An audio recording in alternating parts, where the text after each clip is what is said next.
Well, Sabbath greetings to everyone. I apologize to all of those who have been checking the website the last couple of weeks only to discover that I don't have a new video up. I did want to resolve that this Sabbath and try to get a short video up this evening. And so again, I apologize for those that have been disappointed, but it's just been very, very busy, of course, since after the feast and trying to get around and do the things that needed to be done. And so I hope you've had a wonderful week, and no matter where you're at on this Sabbath day, whether it be the beginning, middle, or end of the Sabbath, or perhaps even after the Sabbath, I hope you have a productive Sabbath or had a productive Sabbath, and you make the most of it, because we get this opportunity every week to feast. It's a feast day, and we're there to fellowship and really enjoy one another and enjoy the teaching opportunity that we have at every Sabbath service. And so I wanted to just mention a couple of things. One, I hope this light isn't too annoying for folks. It's not. I don't have the greatest light in my office here, and this new camera that I have doesn't have any kind of a light or anything to help with the kind of lightening the video up. So I apologize for that. It probably is a benefit, really, for the most part, because you can't see me too much more clearly than this. I think maybe you're better off because of that. But anyway, I apologize. The lighting isn't any better than it is. But I have had a few things on my mind. First of all, I wanted to just say how much I appreciate the opportunity and appreciate the hospitality of all the folks that I've been able to get out and visit this past week, especially, and had the opportunity to get out quite a bit and do some visiting. It's always something that's so encouraging for me, and it's so much fun to get to know people better and have the opportunity to visit a lot with a lot of our newer attendees, some of those folks that are relatively new among us. And I just wanted to encourage all the brethren out there to continue to make sure we do everything we can to welcome these new folks and be a welcoming church, and to get to know them and encourage them and do everything we can to set a right example for all of the new folks that are attending all over the area. I do appreciate everyone's willingness to serve. Being a pastor and having 6 congregations, it's challenging. It is challenging, and obviously I can't get around and speak and visit as much as I would like to, having the kind of area that I have. But I sure appreciate everyone out there in the 6 congregations all over the area.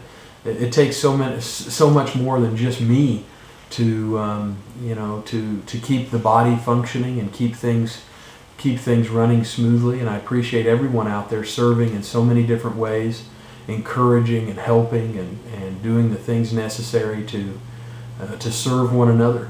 And that's very, very important.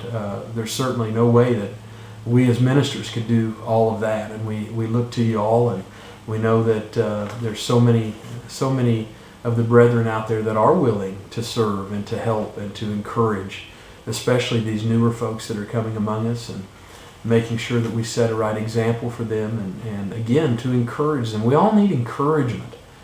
I certainly enjoy encouragement from time to time.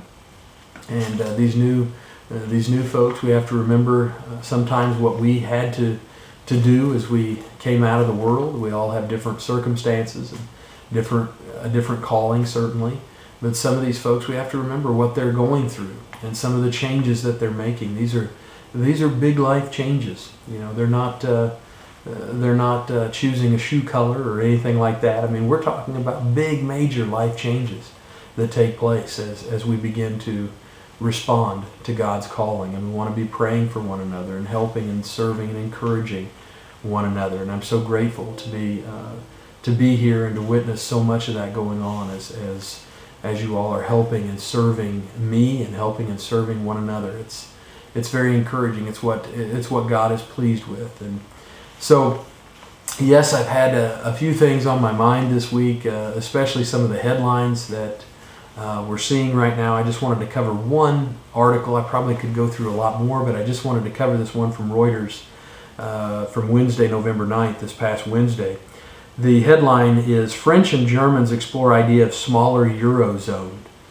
To go on here and quote a little bit of the article, German and French officials have discussed plans for a radical overhaul of the European Union that would involve setting up a more integrated and potentially smaller Eurozone, EU sources say.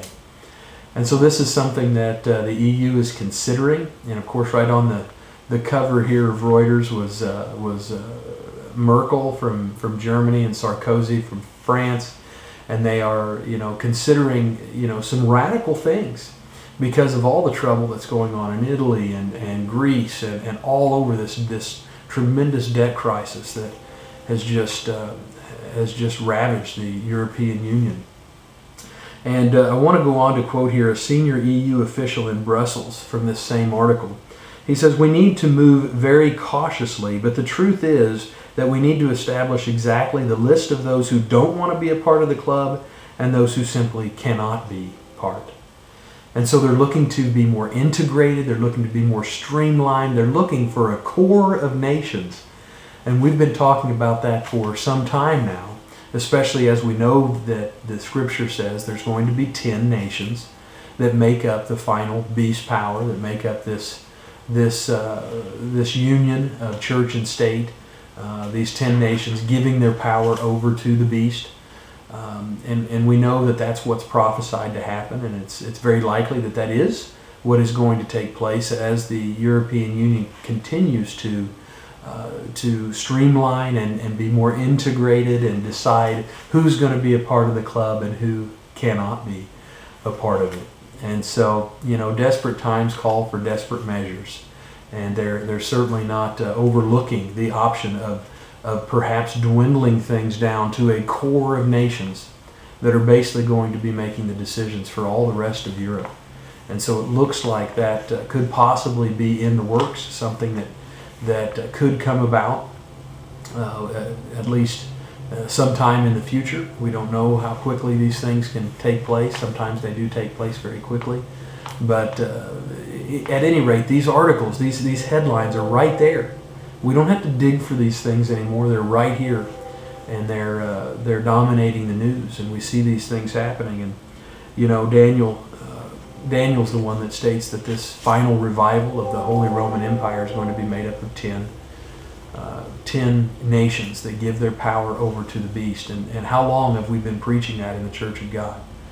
It goes all the way back to Mr. Armstrong. How thankful should we be that we have that legacy, that we have the understanding that when Mr. Armstrong came along, he started to build this tremendous framework of prophecy and reveal all of these things to us, and we began to preach those things. He began to preach those things very powerfully, even as Germany still lay in ruins after the Second World War, and stating very emphatically that Germany would rise again, and they would be a dominant power on the world scene. And he knew that. He knew what prophecy stated. And so we're seeing these things take place. We're seeing them happen right before our eyes. So it's very exciting. It's very exciting. It's very sobering. And, to see these things happening, we should be very, very encouraged. And at the same time, we certainly want to be sober and be vigilant and know that time is certainly drawing to a close here, and we are definitely at the end of an age. And so those things have been on my mind, just how thankful we should be, and so thankful to be a part of the living church of God, a part of the work of God, making an impact on this world. And we know before the end comes that there will be a powerful work that is happening all over the world. And the scripture says that we'll be hated by all nations. And certainly we'll have to be known by all nations before they can hate us. And so we have a very powerful work to do. We need to be praying for God's kingdom to come, to continue to give our hearts, our lives, our time, everything in this calling, in this mission that we've been given, to be pioneers and to be those who are training now to be kings and priests and ruling in the not too distant future with Jesus Christ when he returns to this earth. So I hope you all have a great Sabbath. I hope it's profitable for you. I hope it's enjoyable. I hope it's certainly that there's always something for us to learn, and I hope you enjoy the fellowship and the opportunity to visit with folks of like mind, and that you have an enjoyable and wonderful Sabbath. We love you all very much. I look forward to seeing many of you in the weeks ahead as we get around to see all the rest of you, and look forward to seeing you there, those of you there in Chicago for services, and later on for the post-feast social. We're looking very much forward to that. So again, we love you, and we hope you have a wonderful Sabbath, a wonderful upcoming week. Take care.